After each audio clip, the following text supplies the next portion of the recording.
Malam pertama di tempat yang gelap, di tempat yang tak pernah diimpikan oleh orang, tapi kita tetap melewati dan merasakannya.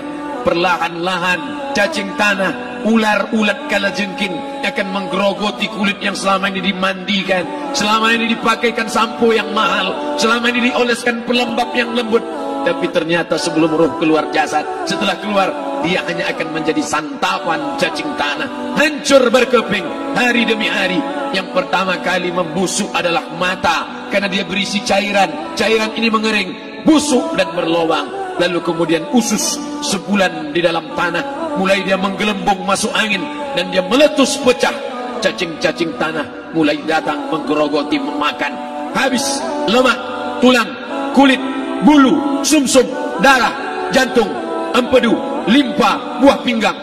Habis semuanya, tinggal tulang-tulang yang memutih, dimakan oleh tanah, ditelan oleh massa, sampai akhirnya Asi bin Wa'il membawa tulang yang kering itu kepada Nabi Muhammad, baginda Sayyidina wa Maulana Muhammad. Ya Muhammad, ayyuhi rabbuka hadzal izam, sanggupkah Tuhanmu menghidupkan tulang yang kering ini? Nabi diam tak menjawab, sampai akhirnya datang Jibril alaihi salam membawakan wahyu. Qul, katakan kepada dia. Ayat ini dibaca malam Jumat. Bapak Ibu semua hafal, kita baca. Qul yuhyiha allazi ansha'aha awwala marrah wa huwa bikulli khalqin alim. Surat Yasin. Man qara'a Yasin fi lailatin, siapa yang baca Yasin pada suatu malam, asbaha maghfuran lah, besok pagi dia sudah diampunkan Allah Subhanahu wa taala. Kenapa? Di dalam itu kita diingatkan tentang qul, katakan ya Muhammad kepada Asi bin Wa'il yang tak percaya bahwa setelah mati akan hidup lagi, kepada siapa saja yang tak percaya bahwa tulang belulang ini akan bangkit lagi. Yuhyiha allazi ansha'aha awwala marrah, yang dia pertama kali menciptakan dari yang tidak ada, dia buat menjadi ada. Maka membuat yang pernah ada, dia buat menjadi tidak ada, dia balikkan lagi menjadi ada. Dia kuasa. Yasin juga yang berkata, Allah juga yang berfirman di dalam surat Yasin, innama amruhu, lembut mata kita, lembut hati kita melihat ayat itu. Innama amruhu idza arada syai'an ayyaqula lahu kun fayakun. Kita akan tegak menghadap Allah. Bapak, ibu, yang tua, yang muda, yang tinggi kuasanya, yang anaknya jelata, yang kaya, yang miskin, papa, semua akan menghadap Allah. Sampai 3 kali diulang, dibaca di malam Jumat. Wa in kullun lamma jami'un ladaina muhdarun in kanat illa sayhatan wahidatan fa idza hum jami'un ladaina muhdarun la yastati'una nasrahum wa hum lahum jundum muhdarun. 3 kali diulang. Muhdarun, muhdarun, muhdarun. Orang yang datang disebut hadirun, yang perempuan disebut hadirat. Bapak-bapak pegawai BPN yang datang malam ini, hadirin, hadirat. Yang mau datang, yang tak mau tak datang, yang suka datang, yang tak suka tak datang, yang siap datang, yang tak siap tak datang. Orang yang datang disebut hadirin, hadirat. Tapi kita menghadap Allah bukan datang. Wa in kullun lamma jami'un ladaina muhdarun. Engkau didatangkan. Siap tak siap, suka tak suka, kau akan didatangkan. Apa yang akan ditanya oleh Allah? Perbuatanmu, amalmu. Faman ya'mal mithqala dzarratin khairan yarah. Sebesar biji sawi, sebesar ujung rambut, kau aniaya orang, kau makan titik puluh keringatnya. U'tul ajira ajrahu, berikan upah pekerjamu, gaji tukang panenmu, gaji tukang cuci setrikamu. Kau makan, kau tahan 3 bulan. Dia tak menuntut, dia senyum, dia hanya mampu mengadu kepada Allah.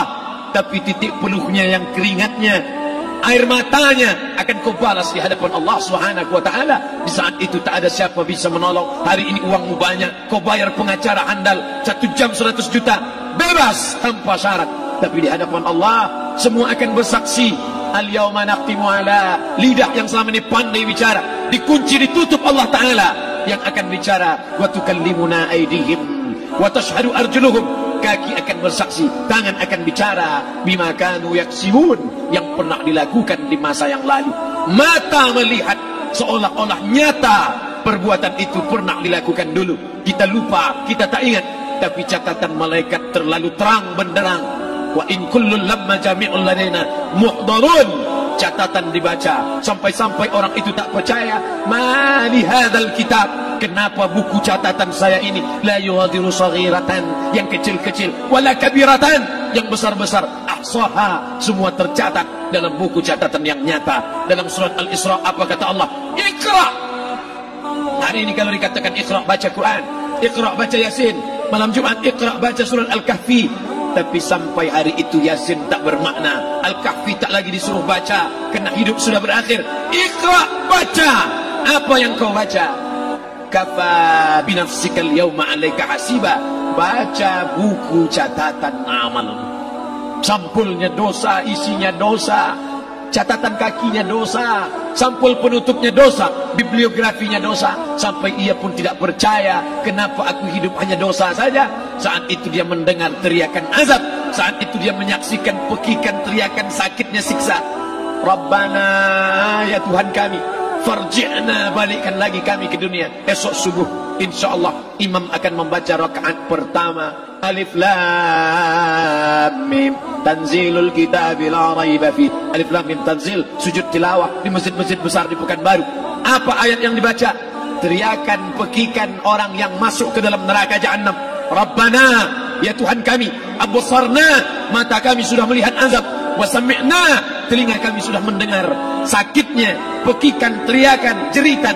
Farji'na, balikkan lagi kami ke dunia. Na'mal salihan, kami ingin amal saleh, kami ingin bantu masjid, kami ingin sekolahkan anak yatim, kami ingin muliakan fakir miskin, kami ingin bantu panti jompo. Farji'na, balikkan lagi kami dunia. Kami ingin salat tahajud, kami ingin tahiyatul masjid, kami ingin puasa sunnah. Saat itu penyesalan tak lagi berguna. Na'mal salihan, kami ingin amal saleh.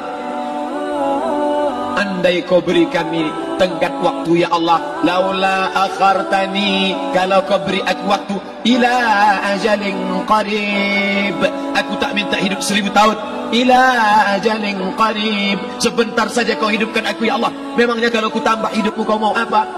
Fa as-saddaqa, aku mau bersedekah. Wa akum minas salihin, aku ingin jadi orang saleh. Tapi hari itu tidak berguna. Kenapa? Karena dunia sudah berakhir. Idza sama'un fatarat, langit terbelah. Wa idzal kawakibun tas'arat, planet bertabrakan. Wa idzal bi'aru fujirat, air sungai siak, air laut akan naik ke darat, hancur tsunami dahsyat berakhir. Wa idzal quburu bu'sirat, semua yang dikubur bangkit. Disitulah orang baru sadar, alimat nafsum ma qaddamat wa akharat. Di situ orang baru tahu apa yang pernah dilakukan dulu, yang di masa lalu tak ada cara lain kecuali malam ini kita bertaubat, taubat nasuha, mandi, salat sunat taubat. Ma min muslimin yudhnibu dzamban, ada orang silap, khilaf, buat dosa, salah. Siapa yang tak pernah salah? Sedangkan datuk moyang kita Adam pun salah, tapi dia mengetahui, sadar salahnya. Dia berdoa, Rabbana zalamna anfusana, kami sudah menzalimi diri kami. Wa illam taghfir lana, kalau kau tidak mengampuni kami, wa tarhamna, kalau kau tidak merahmati kami, lanakunanna minal khasirin, kami termasuk orang yang rugi ya Allah. Maka malam ini kita bermunajat kepada Allah, berdoa, mengenang masa lalu, bergelimang dosa, besok tak akan kita ulang. Kita minta ampun kepada Allah Subhanahu wa taala. Astaghfirullahalazim, astaghfirullahalazim, astaghfirullahalazim. Banyak silap salah kami ya Allah, ampunkan kami ya Allah. Tidak ada yang dapat mengampunkan dosa kami. Allahumma anta rabbuna, engkau Rabb kami, yang menghidupkan kami, yang mematikan kami, nafas kami karena engkau, bumi yang kami pijak bumi engkau, paru-paru yang kami pakai pinjaman dari engkau, tapi kami tak pernah bersimpuh sujud kepada engkau. Banyak salah kami.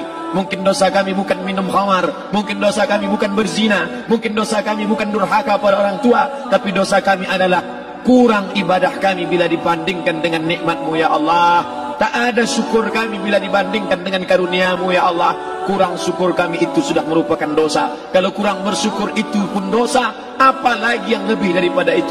Astaghfirullahalazim. Kami kau titipkan roh, kau masukkan roh ke dalam jasad kami.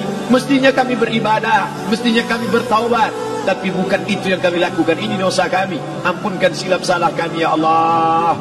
Astaghfirullahalazim, astaghfirullahalazim, La ilaha illa anta, tiada Tuhan selain Engkau. Fa innahu la yaghfiru dzunuba illa anta, tak ada yang dapat mengampunkan dosa kecuali Engkau ya Allah. Malam ini kami bermunajat, kami angkat kedua tangan memohon ampunan kepada Engkau ya Allah. A'udzu billahi minasyaitonir rajim. Bismillahirrahmanirrahim. Alhamdulillahi rabbil alamin. Wassalatu wassalamu ala ashrafil anbiya'i wal mursalin sayyidina wa maulana Muhammadin wa ala alihi wa sahbihi ajma'in. Rabbana ighfir lana dzunubana, ampunkan dosa kami ya Allah, wali walidaina, kedua orang tua kami ya Allah, wali abaina, ayah kami yang sudah mencarikan nafkah yang halal untuk kami, meneteskan darah air mata, peluh keringat untuk mencarikan yang halal untuk kami ya Allah. Hari ini kami tak dapat bertemu. Wali ummahatina, ibunda kami, ibu yang sudah mengandungkan kami 9 bulan 10 hari lamanya, menyusukan kami 2 tahun lamanya, mengalir darahnya dalam darah kami ya Allah, tapi tak dapat kami membalas budi baiknya ya Allah. Andai dia masih hidup bersama kami, pulang dari tempat ini, kami dapat bersalaman, kami peluk tubuhnya yang rapuh, kami cium tangannya ya Allah. Tapi sebagiannya sudah meninggalkan kami, tak dapat kami bersama dengannya. Kami hanya dapat memohonkan doa, Rabbana ighfir lana dzunubana wa li ummahatina, ibunda kami, Allahumma ighfir laha, ampunkan dia ya Allah, warhamha, rahmati ia ya Allah, wa akrim nuzulaha, muliakan tempat turunnya, waj'alil jannata mathwaha, jadikan surga sebagai tempatnya ya Allah. Allahumma ja'al qabraha, yang sudah meninggal dunia, yang sudah kau panggil menghadapmu, Allahumma ja'al qabraha radatan min riyadil jinan, jadikan kuburnya salah satu dari taman surgamu ya Allah. Wa la taj'al qabraha hufratan min hufarin niran, jangan kau jadikan kuburnya salah satu dari lubang nerakamu ya Allah. Meneteskan air mata darah, kami tak dapat minta untuk mundur kembali. Yang lalu sudah pergi, tak dapat kami minta supaya dia hidup lagi bersama kami. Idza jaa ajaluhum, kalau ajal sudah sampai, la yastakhiruna sa'atan, tak dapat ditunda walau sesaat, wa la yastaqdimun, tak pula dapat dimajukan walaupun sesaat. Ampunkan saudara kami ya Allah, yang pernah berbuat baik untuk kami, menyekolahkan kami, membantu kehidupan kami, memudahkan urusan kami. Kalau mereka masih hidup bersama kami, dapat kami menyambung silaturahim, kami pegang tangannya, kami dapat senyum ke wajahnya. Tapi hari ini sebagiannya sudah pergi meninggalkan kami. Ampunkan mereka ya Allah. Rabbana ighfir lana dzunubana, ampunkan dosa kami, wali ikhwanina, saudara-saudara kami, alladzina sabaquna bil iman, yang sudah mendahului kami dengan membawa iman ya Allah. Andai mereka silap, andai mereka salah, ampunkan mereka ya Allah. Hanya itu yang dapat kami ucapkan ya Allah. Allahumma inna nas'aluka salamatan fid din, selamatkan kami dalam agama, jangan kami tersesat, anak kami, menantu kami, cucu kami, jangan sampai mereka membuka aurat, jangan sampai mereka tersalah akidah, tersalah beramal, meninggalkan sunnah. Allahumma inna nas'aluka salamatan fid din wa afiatan fil jasad, sehatkan badan kami ya Allah, dengan badan yang sehat bisa kami beramal sempurna. Sehatkan badan kami, hati kami, pikiran kami, agar kami dapat beramal dengan ibadah yang sempurna ya Allah. Wa ziyadatan fil ilmi, tambahkan ilmu kami dengan ilmu yang benar, maka benar pula lah amal kami di hadapanmu nanti ya Allah.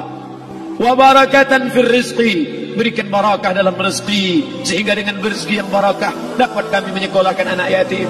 Dengan rezeki yang barakah dapat kami membantu pembangunan masjid. Dengan rezeki yang barakah dapat kami bantu fakir miskin, panti jompo, orang yang tidak mampu.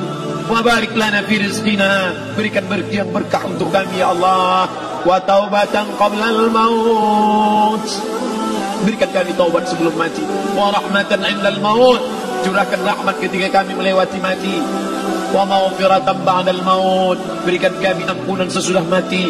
Allahumma hawwin 'alaina fi sakaratil maut, kematian yang begitu menyakitkan. Kullu nafsin dha'iqatul maut, semua yang mati pasti merasakan, semua yang mati pasti merasakan betapa sakitnya sakaratul maut.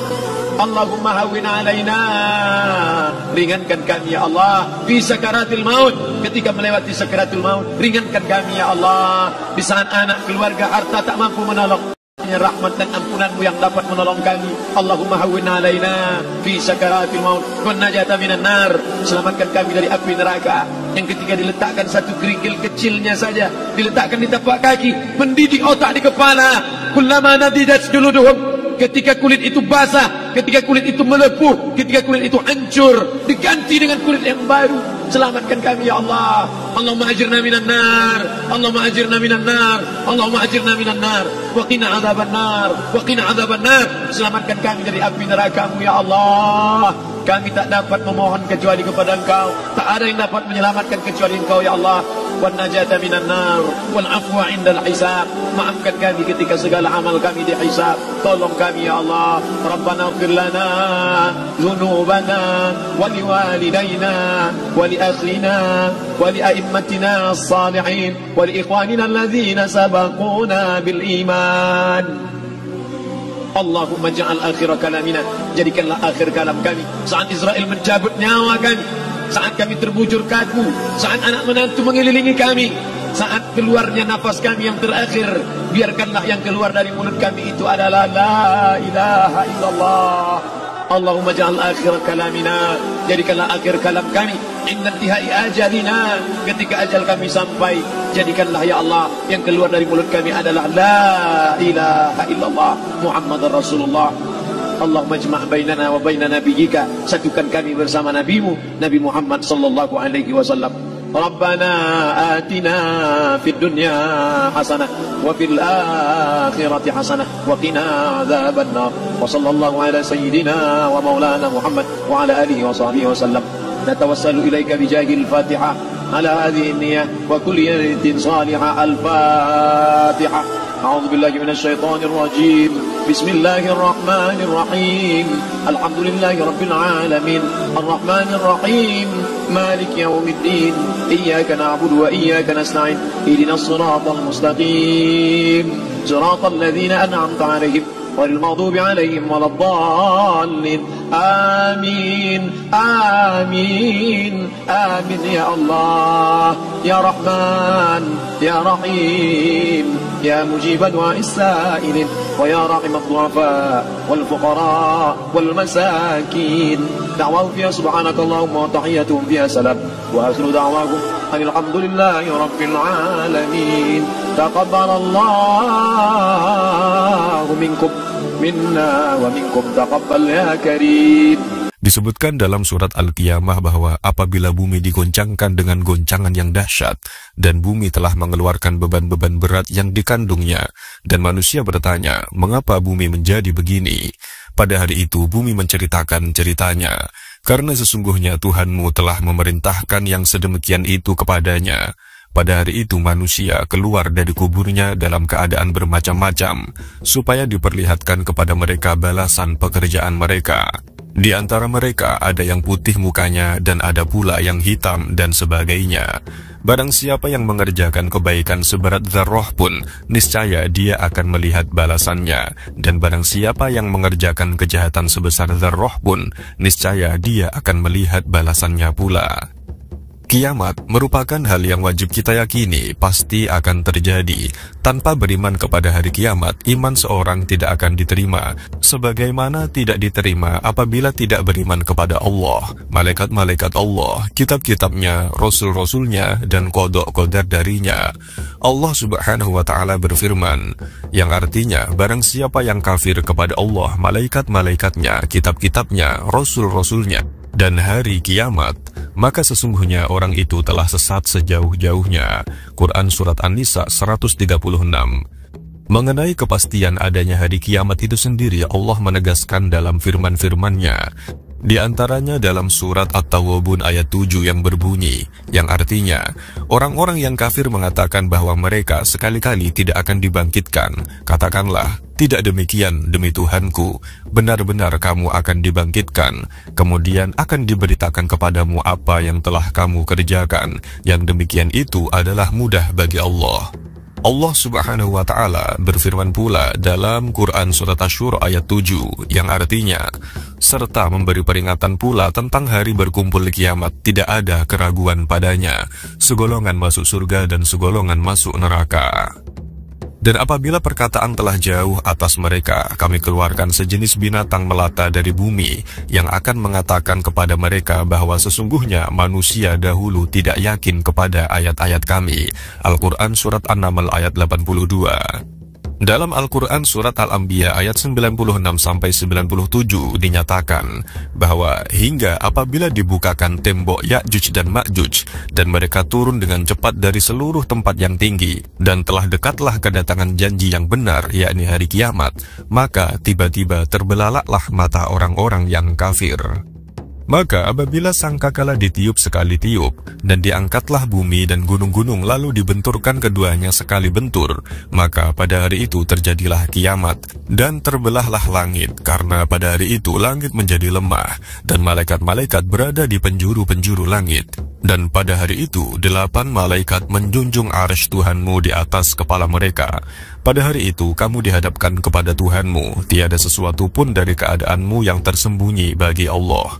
Adapun orang-orang yang diberikan kepadanya kitabnya dari sebelah kanannya, maka dia berkata, ambillah, bacalah kitabmu ini. Sesungguhnya aku yakin bahwa sesungguhnya aku akan menemui hisab atau perhitungan terhadap diriku. Maka orang itu berada dalam kehidupan yang diridhoi, dalam surga yang tinggi.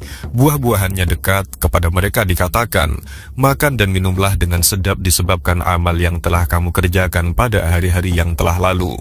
Adapun orang yang diberikan kepadanya kitabnya dari sebelah kirinya, maka dia berkata, wahai alangkah baiknya sekiranya tidak diberikan kepadaku kitabku ini, dan aku tidak mengetahui apa hisab terhadap diriku. Wahai kiranya kematian itulah yang menyelesaikan segala sesuatu. Hartaku sekali-kali tidak memberi manfaat kepadaku. Telah hilang kekuasaan dariku. Allah Subhanahu wa Ta'ala berfirman, peganglah dia, lalu belenggulah tangannya ke lehernya, kemudian masukkanlah dia ke dalam api neraka yang menyala-nyala, kemudian belitlah dia dengan rantai yang panjangnya 70 hasta. Sesungguhnya dia dahulu tidak beriman kepada Allah yang Maha Besar, dan juga dia tidak mendorong orang lain untuk memberi makan orang miskin. Al-Quran Surat Al-Haqqah ayat 13-34. Masih banyak ayat-ayat lain di dalam Al-Quran yang menegaskan tentang hari kiamat. Adapun tanda-tanda kiamat, Rasulullah SAW menjelaskan dengan beberapa hadisnya. Di antaranya, sesungguhnya kiamat itu tidak akan terjadi sebelum adanya 10 tanda-tanda kiamat, yaitu tenggelam di timur, tenggelam di barat, tenggelam di jazirah Arab, adanya asap, datangnya Dajjal, adanya dabbah yakni binatang melata yang besar, Ya'juj dan Ma'juj, terbit matahari dari sebelah barat, keluar api dari ujung Aden yang menggiring manusia, dan turunnya Nabi Isa. Adapun dabbah dijelaskan dalam surat An-Naml ayat 82. Allah Subhanahu wa Ta'ala berfirman yang artinya, dan apabila perkataan ketentuan masa kehancuran alam telah berlaku atas mereka, kami keluarkan binatang melata dari bumi yang akan mengatakan kepada mereka bahwa manusia dahulu tidak yakin kepada ayat-ayat kami.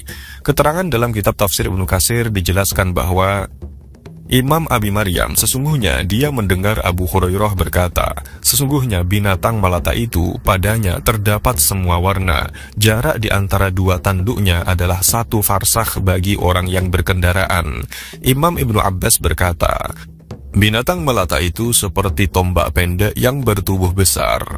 Dari Amirul Mukminin Ali bin Abi Thalib radhiyallahu anhu, sesungguhnya beliau berkata, binatang melata itu mempunyai bulu, bertubuh pendek dan mempunyai kuku tebal, semisal kuku kuda atau sapi, tidak mempunyai ekor dan mempunyai jenggot. Diriwayatkan dari Imam Ibnu Zubair, beliau mensifati binatang melata tersebut. Beliau berkata, kepalanya adalah kepala kerbau, matanya adalah mata babi, telinganya adalah telinga gajah, tanduknya adalah tanduk menjangan, lehernya adalah leher burung unta, dadanya adalah dada singa, warnanya adalah warna macan tutul, punggungnya adalah punggung kucing, ekornya adalah ekor kambing, dan kakinya adalah kaki unta. Jarak di antara dua ruas tulangnya adalah 12 dhira'. Adapun makhluk Dajjal dijelaskan bahwa berkata Rasulullah SAW menyebutkan tentang Dajjal pada suatu hari, beliau merendahkan dan beliau mengangkat suaranya sehingga kami mengira beliau Nabi Muhammad SAW berada di kebun kurma. Ketika kami menemuinya, beliau mengetahui prasangka kami, maka beliau bersabda, ada apa gerangan kalian? Kami menjawab, ya Rasulullah, engkau menyebutkan Dajjal pada suatu pagi sambil engkau merendahkan dan mengangkat suara. sehingga kami mengira engkau berada di kebun kurma. Kemudian beliau bersabda, bukan Dajjal yang paling kutakuti pada kalian. Sesungguhnya jika dia, yakni Dajjal itu keluar sedang aku di tengah-tengah kalian, maka aku akan menjadi pembela kalian. Tetapi jika Dajjal itu keluar sedangkan aku tidak di tengah-tengah kalian, maka setiap orang hendaknya menjadi pelindung terhadap dirinya, karena Allah Subhanahu wa Ta'ala menjadi penggantiku terhadap setiap muslim. Sesungguhnya dia, yakni Dajjal, adalah seorang pemuda yang rambutnya keriting, matanya menonjol ke depan. Aku perumpamakan dia dengan Abdul Uzza ibni Qatan. Maka barang siapa yang sempat menemuinya dari kalian, maka bacakanlah padanya beberapa ayat pembuka dari surat Al-Kahfi. Sesungguhnya dia, Dajjal, itu akan keluar dari satu jalan di antara negeri Syam, yang sekarang adalah Syria, dan Irak. Maka dia akan merusak dengan cepatnya ke kanan dan ke kiri. Wahai hamba-hamba Allah Subhanahu wa Ta'ala, teguhlah kalian. Kami bertanya, berapa lama dia tinggal di bumi? Beliau Nabi Muhammad SAW menjawab, selama 40 hari. Satu harinya seperti 1 tahun, satu harinya seperti 1 bulan, satu harinya seperti 1 Jumat, dan sisanya seperti hari-hari kalian. Kami bertanya, wahai Rasulullah, hari yang engkau sebut bagaikan 1 tahun, cukupkah bagi kami untuk sholat sehari? Beliau Nabi Muhammad SAW menjawab, tidak, tetapi ukurlah sekedarnya. Kami bertanya, ya Rasulullah, bagaimana kecepatan berjalannya Dajjal itu di bumi? Beliau Nabi Muhammad SAW menjawab, bagaikan hujan dihempas angin. Dia mendatangi suatu kaum, menyeru mereka, lalu mereka beriman padanya dan memenuhi seruannya. Dia perintahkan langit, maka langit pun menurunkan hujan. Dia memerintahkan bumi, maka bumi pun menumbuhkan tanaman. Binatang piaraan menjadi gemuk dan kenyang dan melimpah air susunya. Kemudian dia datang pada suatu kaum lalu menyeru mereka, dan mereka pun menemui panggilannya. Lalu dia berpaling sehingga keesokan harinya mereka dalam keadaan kekeringan dan tidak sedikit pun harta mereka yang tersisa. Lalu dia melewati suatu daerah bernama Khoribah dan mengatakan pada daerah tersebut, keluarkan olehmu simpanan berhargamu, sehingga harta itu mengikutinya bagaikan segerombolan unta. Kemudian Dajjal memanggil seorang pemuda, lalu dipenggalnya dengan pedang, sehingga tubuh pemuda itu terbelah menjadi 2 dan belahannya terlempar sejauh lemparan anak panah. Setelah itu, tubuh tersebut dipanggilnya kembali, lalu tubuh itu hidup lagi dan datang dengan wajah berseri-seri dan tertawa. Ketika Dajjal sedang berbuat kerusakan seperti itu, Allah Subhanahu wa Ta'ala mengutus Isa Al-Masih bin Maryam. Lalu Isa bin Maryam turun di dekat menara putih di sebelah timur Damaskus dengan mengenakan pakaian 2 warna sambil meletakkan 2 telapak tangannya pada sayap 2 malaikat. Apabila dia tundukkan kepalanya, hujan pun turun. Apabila dia mengangkat kepalanya, maka butir-butir air seperti mutiara berjatuhan dari kepalanya. Orang kafir tidaklah mencium bau nafasnya, melainkan mati, atau bau nafasnya bisa dicium sejauh mata memandang. Dia, Nabi Isa, mencari Dajjal sehingga ditemukannya di pintu gerbang Lut. Lalu Dajjal pun dibunuhnya. Kemudian suatu kaum mendatangi Isa bin Maryam yang mereka telah dilindungi oleh Allah Subhanahu wa Ta'ala dari Dajjal, sehingga Isa bin Maryam pun mengusap wajah mereka dan berbicara tentang derajat mereka di surga. Ketika dalam keadaan seperti itu, Allah Subhanahu wa Ta'ala mewahyukan kepada Isa bin Maryam bahwa sesungguhnya aku, Allah, telah mengeluarkan hamba-hambaku yang tidak ada seorang pun bisa memerangi mereka. Maka berlindunglah wahai hambaku ke Gunung Tur. Sedangkan mengenai siapakah Dajjal itu, tergolong jenis jin, manusia, setan atau malaikatkah dia? Apakah dia punya orang tua? Apakah juga butuh makan? Dalam kitab Akhbaruz Zaman dijelaskan sebagai berikut. Adapun Syak awal, yaitu Syak bin Huwail bin Irmi bin Sam bin Nabi Nuh alaihi salam.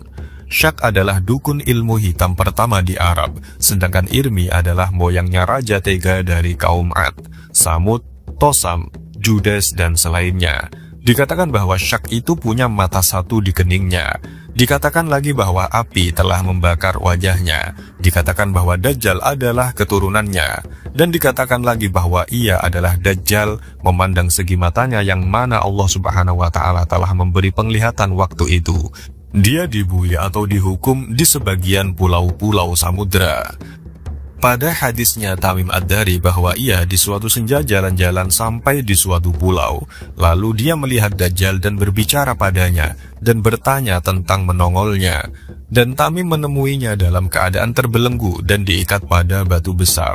Dan para setan berdatangan membawakan makanan buat dia makan pada apa yang dia minta.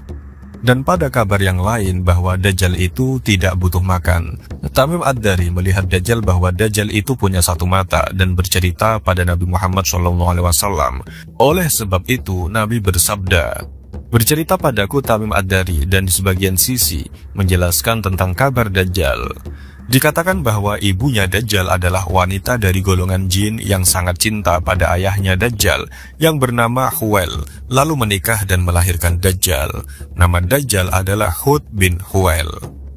Adapun Ya'juj dan Ma'juj. Siapakah Ya'juj dan Ma'juj? Penjelasan dari kitab Bada'i'uz Zuhur karya Imam As-Suyuti dijelaskan bahwa Imam Hasan Al-Basri mengatakan bahwasanya Ya'juj dan Ma'juj asalnya adalah keturunan dari Yafith bin Nuh alaihissalam. Sedangkan Yafith adalah bapak dari At-Turk dan Ya'juj Ma'juj berasal dari At-Turk. Wahab bin Munabih mengatakan alasan At-Turk disebut dengan Turk karena Dzulqarnain ketika membangun dinding untuk mengurung Ya'juj dan Ma'juj, ada sebagian kelompok dari golongan mereka yakni golongan Ya'juj dan Ma'juj yang tidak hadir dan mereka tidak mengetahui tentang dibangunnya dinding. Oleh karena itu mereka ditinggalkan di luar dinding, lalu disebutlah mereka dengan Turk yakni yang ditinggalkan. Sebagian ulama mengatakan bahwasanya Ya'juj dan Ma'juj diciptakan dari air mani Adam ketika air maninya tertumpah pada waktu Adam diturunkan ke bumi. Kemudian bercampurlah air mani tersebut dengan debu. Lalu Allah Ta'ala menciptakan dari debu yang bercampur mani Adam tersebut Ya'juj dan Ma'juj, dan mereka bukan berasal dari Hawa. Sebagaimana ulama mengingkari pendapat ini dan menyatakan bahwasanya pendapat ini adalah pendapat yang tidak benar. Sahabat Imam Ibnu Abbas radhiyallahu anhu mengatakan bahwasanya Ya'juj dan Ma'juj terdiri dari 9 bagian, sedangkan keseluruhan alam terdiri dari 1 bagian yang telah disebutkan sifat-sifat mereka. Imam As-Saddi mengatakan bahwasanya Ya'juj dan Ma'juj terdiri dari 3 golongan. Golongan pertama seperti pohon kurma yang tinggi, sehingga ada yang menyatakan bahwasanya ada di antara golongan ini yang tingginya 120 dhira atau 120 lengan manusia. Golongan kedua memiliki tubuh yang tinggi dan lebarnya sama. Mereka memakai salah satu daun telinganya sebagai alas tidur dan daun telinga lainnya sebagai selimut. Jenis ini tidak pernah meninggalkan seekor buruan ataupun satu makhluk yang memiliki ruh, kecuali akan dimakan oleh mereka. Jika ada satu yang mati di antara mereka, maka yang lain akan memakannya. Golongan ketiga memiliki tubuh yang sangat pendek. Sebagian mereka ada yang memiliki tubuh yang hanya 1 jengkal atau 2 jengkal. Salah satu dari jenis ini tidak mati kecuali telah meninggalkan 1000 anak, dan jenis ini tidak dapat diperkirakan jumlahnya karena saking banyaknya. Dalam sebuah khobar dikatakan bahwa Ya'juj Ma'juj mengerat dinding yang dibangun Dzulqarnain dengan mulut-mulut mereka, sehingga mereka melihat dari celah dinding tersebut sinar matahari tenggelam. Lalu mereka berkata, "Sekarang kita telah membuka dinding tersebut." Mereka lalu mendatangi dinding tersebut pada hari yang kedua. Mereka menemukan dinding tersebut seperti sedia kala dalam kokoh dan tebalnya, dan inilah yang selalu mereka lakukan sampai datangnya hari kiamat. Pada akhir zaman kelak, yaitu pada hari yang sudah dijanjikan, mereka kembali mengerat dinding tersebut lalu mereka berkata, "Sekarang kita telah membuka dinding tersebut." Mereka berkata, "Jika Allah menghendaki." Kemudian mereka mendatangi kembali dinding tersebut pada hari kedua. Mereka mendapati dinding tersebut telah terbuka. Mereka segera keluar dan mendatangi manusia. Mereka bepergian mengarungi segala penjuru bumi, memakan berbagai pepohonan, meminum semua air yang ada di sungai-sungai, melempari manusia dengan panah-panah mereka, menghancurkan mata pencarian manusia, memakan tanaman-tanaman manusia.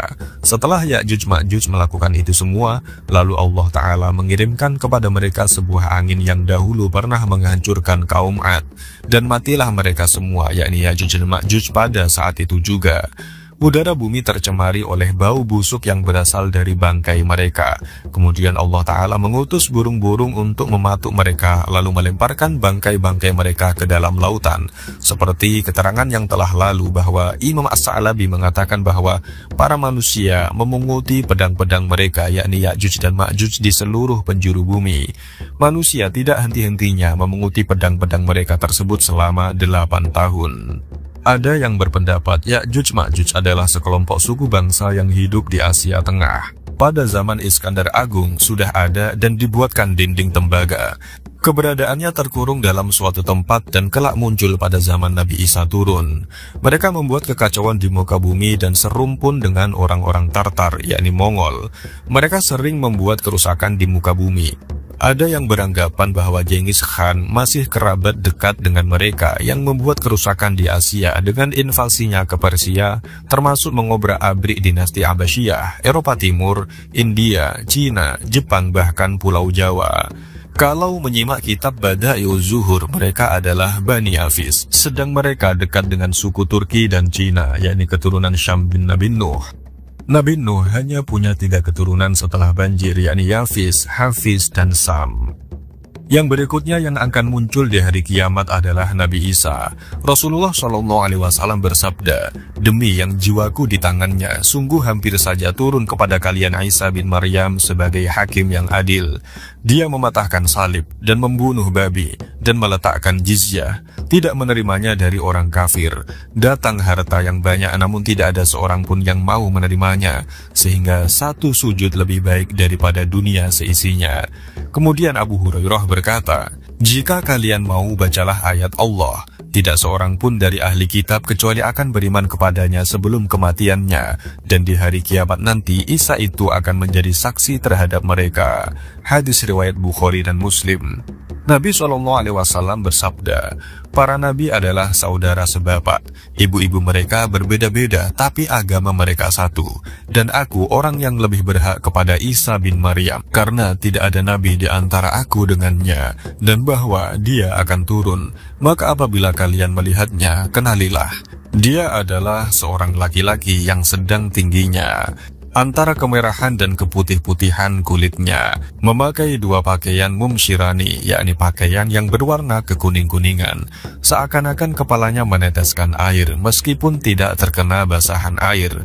Lalu dia mematahkan salib dan membunuh babi dan menghapuskan jizyah dan menyeru manusia ke dalam Islam. Dan di zamannya Allah melenyapkan semua ajaran kecuali Islam, dan Allah menghancurkan di zamannya Masih ad-Dajjal. Kemudian rasa aman menyelimuti bumi, sehingga anak-anak bermain dengan ular namun tidak melukai mereka.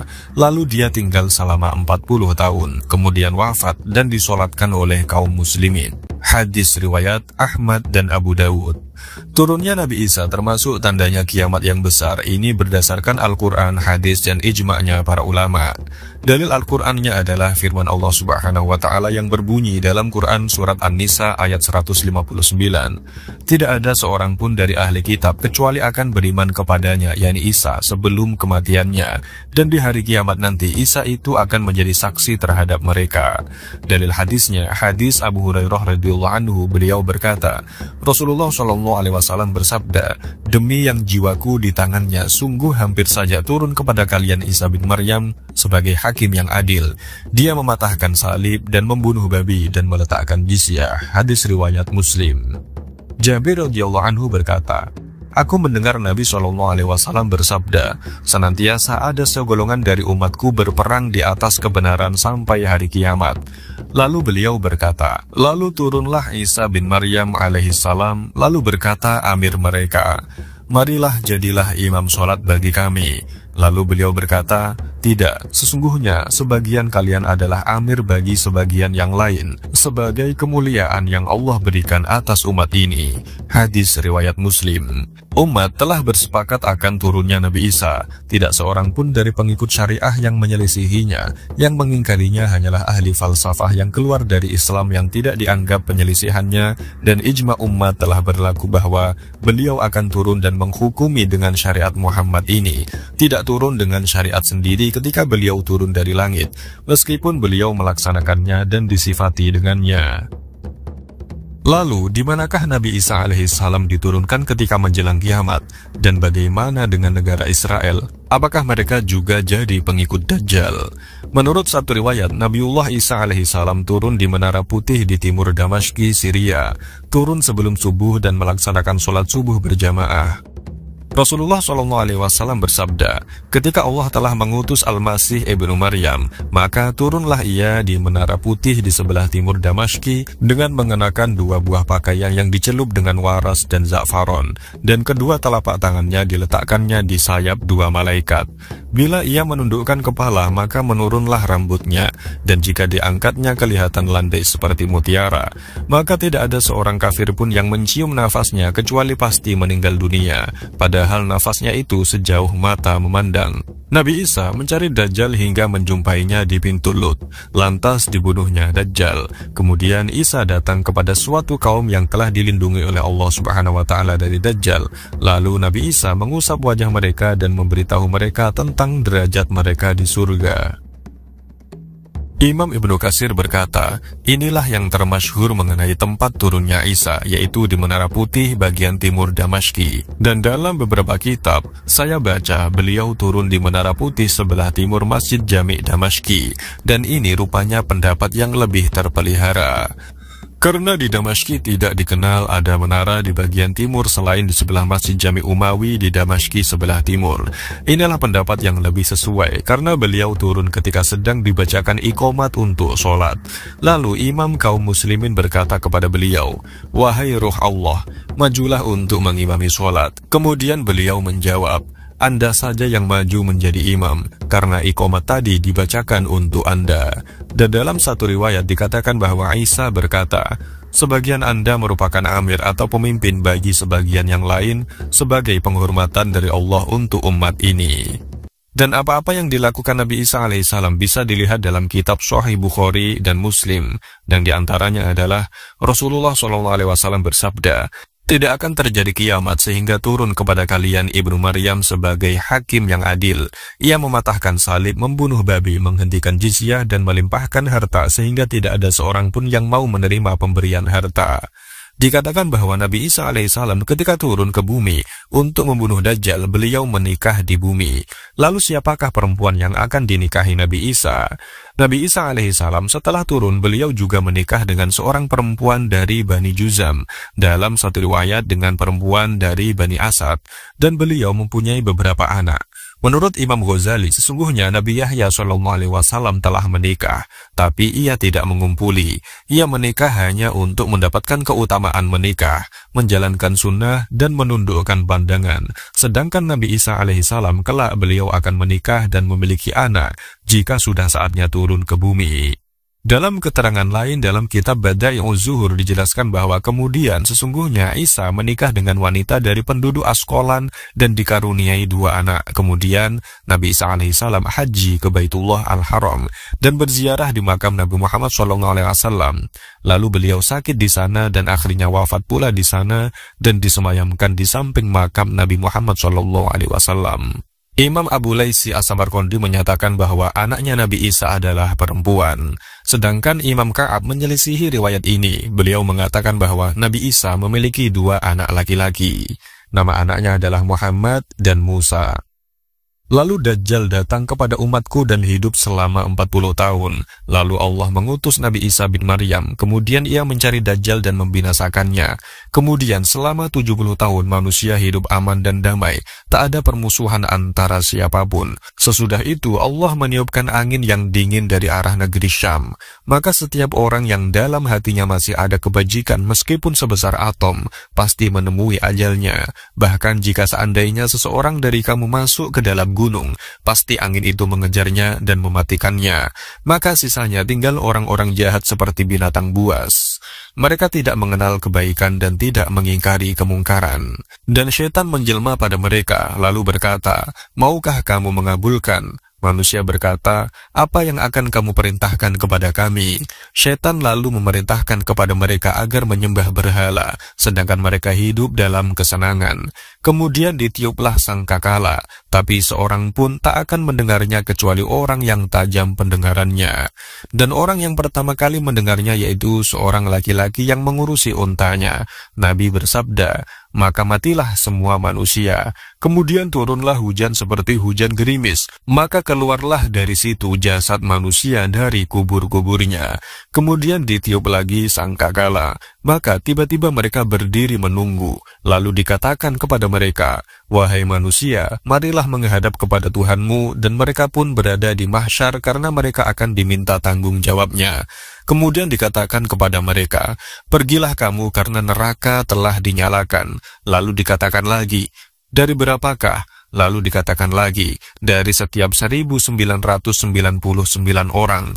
Begitulah keadaannya pada hari anak dijadikan beruban dan pada hari betis disingkapkan, yakni hari kiamat yang menggambarkan orang sangat ketakutan yang hendak lari karena huru-hara kiamat.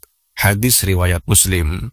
Sabda Nabi SAW ketika berkhutbah, "Wahai manusia, bahwasanya kamu nanti akan dihimpun Allah dalam keadaan telanjang kaki, telanjang bulat, dalam keadaan kulub, yakni tidak dikhitan. Ingatlah bahwa orang yang mula-mula diberi pakaian adalah Ibrahim alaihissalam. Ingatlah bahwa nanti ada di antara umatku yang didudukkan di sebelah kiri. Ketika itu aku berkata, 'Ya Tuhan, mereka itu adalah sahabatku.'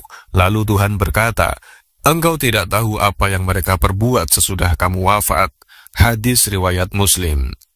Pertanggungjawaban. Mengenai pertanggungjawaban perbuatan, Nabi Muhammad SAW bersabda, "Pada hari kiamat, setiap hamba tak akan melangkah sebelum ditanya 4 hal, yaitu tentang umur untuk apa ia habiskan, ilmunya untuk apa ia amalkan, hartanya dari mana ia peroleh dan untuk apa ia belanjakan, dan kesehatan badannya untuk apa ia pergunakan." Tentang dahsyatnya keadaan kiamat sampai manusia tak ingat pada lainnya. Adapun penjelasannya adalah diriwayatkan dari Aisyah bahwa ia teringat neraka lalu menangis. Maka Rasulullah bertanya, "Apa yang menyebabkan engkau menangis?" Aisyah menjawab, "Aku teringat pada neraka hingga aku menangis." "Apakah pada hari kiamat kamu akan ingat pada keluargamu?" Jawab Nabi SAW, "Adapun di 3 tempat, orang tidak teringat pada yang lainnya, yaitu ketika ditimbang amalnya sebelum dia mengetahui berat ringannya amal kebaikannya, ketika buku catatan amalnya berterbangan sebelum dia mengetahui di mana hinggapnya buku itu, di sebelah kanan, kiri, atau di belakangnya, dan ketika meniti titian jembatan yang terbentang di punggung neraka jahanam sebelum dia melaluinya." Hadis riwayat Abu Dawud, hadis Hasan. Itulah peristiwa kiamat yang wajib kita yakini beserta tanda-tandanya. Semuanya itu merupakan hal yang gaib, hanya Allah yang mengetahui. Sedangkan Nabi SAW menghabarkan itu dari wahyu Allah, maka hal-hal yang tak sesuai dengan penjelasan Allah dan Rasulnya mesti kita tolak, meskipun datangnya dari orang yang mengaku intelek, pakar, ataupun mengaku telah menyelidiki bertahun-tahun dengan metode yang disebut ilmiah dan canggih. Sebaliknya, kalau itu datang dari Allah dan Rasulnya, maka wajib kita imani dan beriman kepada hari kiamat itu merupakan hal yang termasuk pokok di dalam Islam, seperti tersebut di atas. Mengingkarinya berarti rusak keimanannya. Lalu yang berikutnya adalah Imam Mahdi. Mengenai turunnya Imam Mahdi, berikut bab akhir tentang Al-Mahdi dan nama Imam Al-Mahdi yang dinukil dari kitab Tadhkiratul Qurtubi. Imam Abu Dawud dari Abi Sa'id Al-Khudri, sesungguhnya Nabi SAW bersabda, "Akan datang pada umatku Al-Mahdi, bila masanya pendek maka 7 tahun, kalau tidak maka 9 tahun. Maka umatku pada masa itu diberi kenikmatan dengan kenikmatan yang tidak pernah mereka rasakan yang semacam itu sama sekali. Mereka diberi rizki yang luas, mereka tidak menyimpan sesuatu apapun. Harta saat itu berlimpah sehingga seseorang bangkit dan mengatakan, 'Wahai Mahdi, berilah aku.' Dia pun menjawab, 'Ambillah.'" Imam Abu Dawud juga mengeluarkan dari Abi Sa'id Al-Khudri berkata, Rasulullah SAW bersabda, "Al-Mahdi dariku, dahinya lebar, hidungnya mancung, memenuhi bumi dengan keadilan sebagaimana sebelumnya telah dipenuhi dengan kedoliman, berkuasa selama 7 tahun. Abdur Razak menyebutkan, telah menghabarkan kepada kami Ma'mar dari Abi Harun Al-Abadari, dari Muawiyah bin Qurrah, dari Abi Siddiq An-Naji, dari Abi Sa'id Al-Khudri, beliau berkata, Rasulullah SAW menyebutkan cobaan-cobaan yang menimpa umat ini hingga tidak ditemukan seorang lelaki sebagai tempat kembali dari kedoliman. Kemudian Allah mengutus seorang lelaki dari keturunanku, ahli baitku, menemui bumi dengan keadilan sebagaimana sebelumnya telah dipenuhi dengan kedoliman. Penduduk langit meridhoinya, begitu juga penduduk bumi. Langit tidak meninggalkan tetesan hujannya kecuali dicurahkan dan bumi tidaklah meninggalkan tumbuhannya kecuali dikeluarkan. Hingga orang-orang yang hidup berangan-angan bahwa tak ada yang namanya kematian. Dia hidup di zaman itu selama 9 tahun atau 8 tahun atau 7 tahun. Imam Abu Dawud juga meriwayatkan yang serupa dari wajah yang lain dari Abi Sa'id Al-Khudri. Dari Abdullah dari Nabi SAW bersabda, andaikan dunia tinggal sehari, sungguh Allah Ta'ala akan panjangkan hari tersebut sehingga diutus padanya seorang laki dari ahli baitku. Namanya serupa namaku dan nama ayahnya serupa nama ayahku. Abu Nu'aim menuturkan dari hadisnya Muhammad bin Hanafiyah dari ayahnya Ali bin Abi Thalib radhiyallahu anhu berkata, Rasulullah SAW bersabda, Al-Mahdi dari kita adalah ahlul bait Allah Azza wa Jalla, memperbagusinya dalam semalam atau Nabi berkata dalam 2 hari. Telah ada dalam kitabnya Asy-Syihab, perkaranya tidaklah bertambah kecuali tambah parah. Dunia semakin ke belakang dan orang semakin kikir. Kiamat tidaklah terjadi kecuali jika akhlak telah menjadi buruk. Dan tiada Imam Mahdi kecuali Isa bin Maryam. Abu Hasan Muhammad bin Husain bin Ibrahim bin Ashim al-Abari As-Siji berkata, hadis-hadis tentang Imam Mahdi telah mutawatir dan terpencar dengan banyak riwayatnya dari Nabi Al-Mustafa SAW. Dan sesungguhnya Al-Mahdi adalah dari ahli baitnya Nabi dan akan menguasai dunia selama 7 tahun, memenuhi bumi dengan keadilan dan keluar bersama Nabi Isa alaihissalam dan membantunya dalam memerangi Dajjal di pintu Lat di tanah Palestina. Imam Mahdi juga menjadi imamnya umat ini dan Nabi Isa alaihissalam sholat berada di belakangnya dalam kisah dan perkaranya yang panjang. Imam Qurtubi berkata, dan bisa saja sabdanya Nabi alaihissalam, tiada Mahdi kecuali Isa, maksudnya adalah tiada Mahdi yang sempurna dan terjaga kecuali Isa. Berdasarkan makna inilah bisa terkumpul semua hadis dan tiada lagi adanya pertentangan. Dalam kitab Sunan Darul Qutni disebutkan bahwa sesungguhnya Al-Mahdi kita memiliki 2 tanda-tanda, di mana 2 kejadian tersebut belum pernah terjadi sejak penciptaan langit dan bumi, yaitu gerhana bulan pada malam pertama dari bulan Ramadan dan gerhana matahari pada pertengahan bulan Ramadan, dan 2 peristiwa tersebut belum pernah terjadi sejak Allah menciptakan langit dan bumi. Demikian dari kami, apabila banyak kesalahan mohon maaf yang sebesar-besarnya. Al-haqqu min rabbika falatakunanna minal mumtarin. Wassalamualaikum warahmatullahi wabarakatuh. Anak-anak Nabi ada 7 orang. Nah, baru kau tahu semua toh 7 anaknya Nabi. Iya toh? 7 anaknya Nabi. 3 laki-laki, 4 perempuan. Pertama Qasim, Abdullah, Ibrahim, Zainab, Rutkaya, Ummu Kalsum, Fatimah. Bapak baru tahu kan hari ini anaknya Nabi 7. 3 laki-laki, 4 perempuan. Sudah alhamdulillah, sudah ada oleh-oleh maulid. Mulai bapak hari ini, bapak tahu anak Nabi 7, 3 laki-laki, 4 perempuan. Alhamdulillah.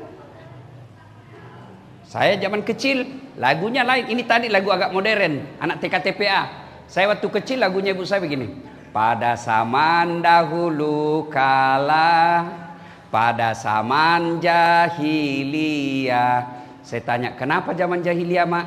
Lahirlah seorang rasul yang terakhir dan mulia. Adik-adik, berapa nabi? Berapa nabi dan rasul? Berapa? 20 sah.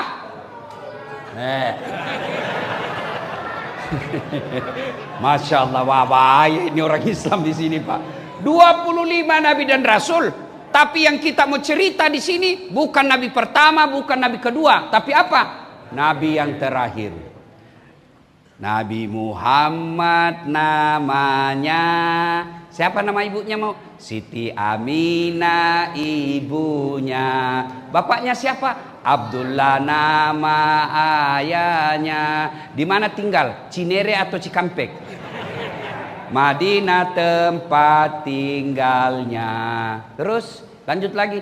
Setelah dewasa diangkat menjadi rasul. Siapa yang angkat? Pak Camat atau Pak Lurah? Oleh Allah yang kuasa.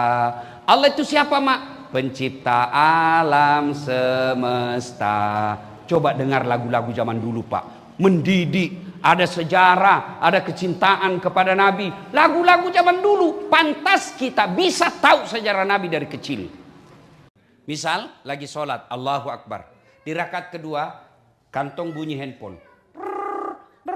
Mengganggu. Boleh Bapak buka. Ambil. Matikan. Boleh. Boleh. Yang tidak boleh, kalau ibu terima. Ya, halo. Sebentar kau telepon, saya lagi sholat. Batal ini kalau batal. Ini sudah batal ini. Kalau cuma dimatikan, kamu juga yang di samping, tidak usah kau marah. Baru bunyi handphone kau sudah tergoda. Lama betul imanmu. Biasalah itu ya. Jelas Bu ya. Kenapa agama diajarkan al-jannatu takhta aqdamil ummahat? Surga itu berada di bawah telapak kaki ibu. Coba itu contohnya. Digendong bersusah payah. Dari tadi itu hadir kepanasan tidak pulang. Untuk apa? Karena mau dengar dakwah. Dan mau dengar dakwah sayang juga sama anak.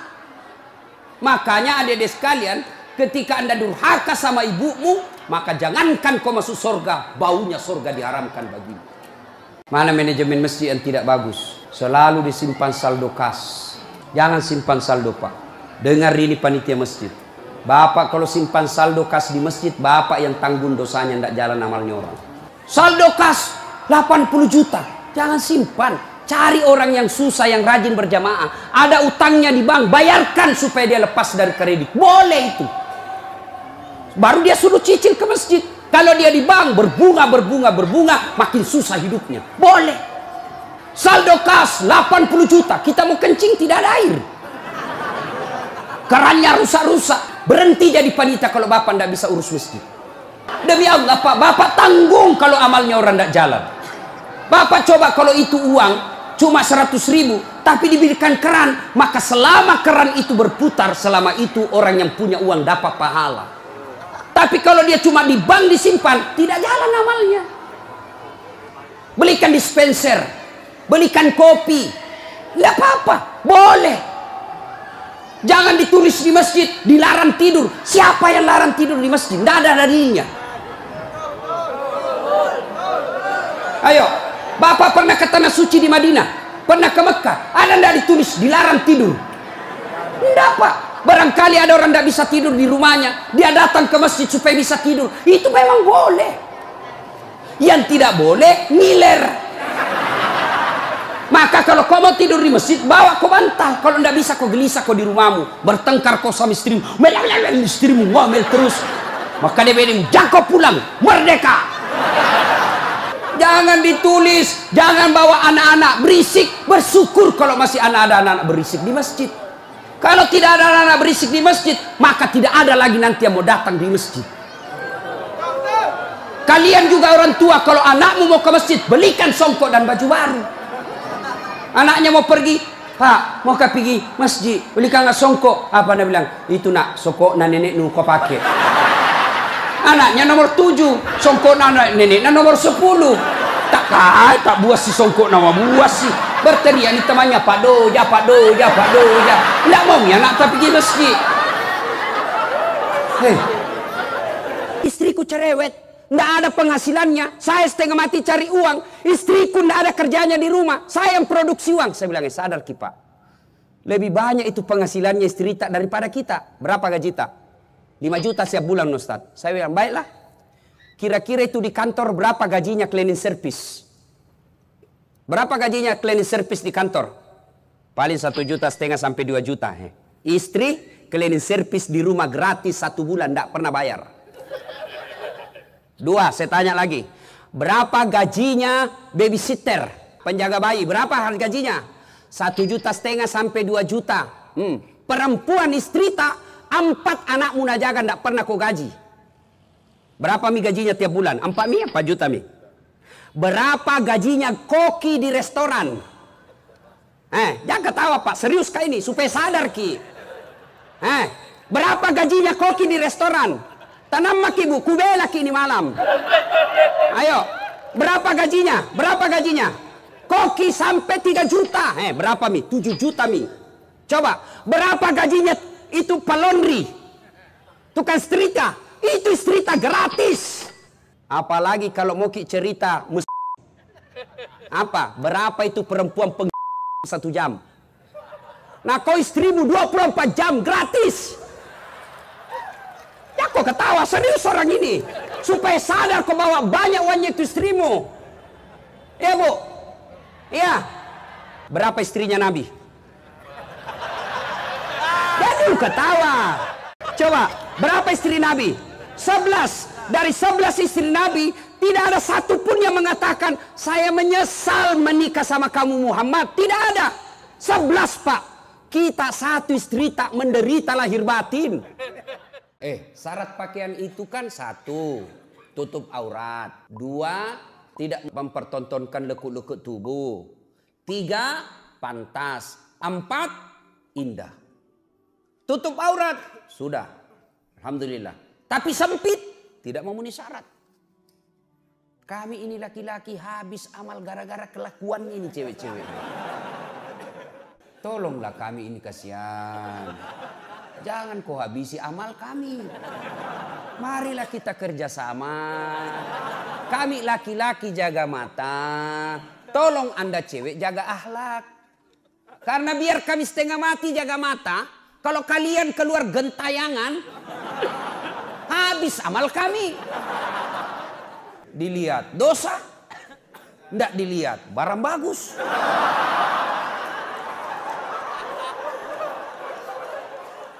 Agama Islam mengajarkan jangan gara-gara kelakuanmu, jangan gara-gara perbuatanmu orang jadi berdosa.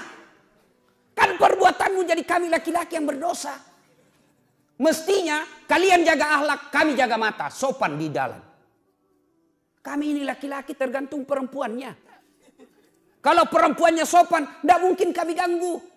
Coba lihat tuh cowok-cowok kalau di pinggir jalan main gitar, mengapa mengapa.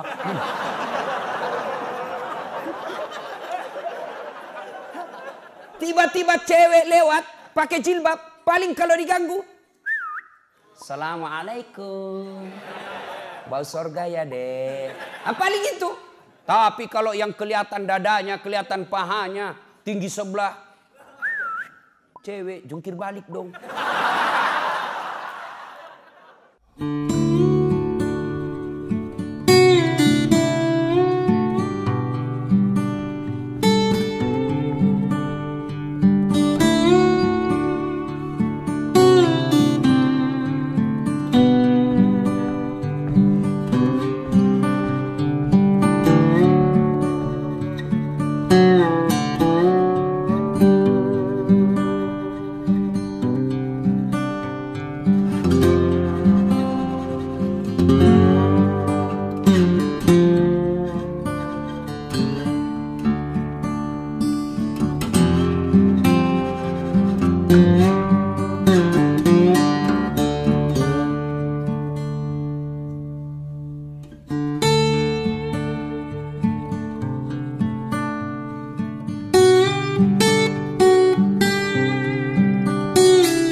Tapi orang barat bisa paham karena diterjemahkan oleh anak-anak as-salam.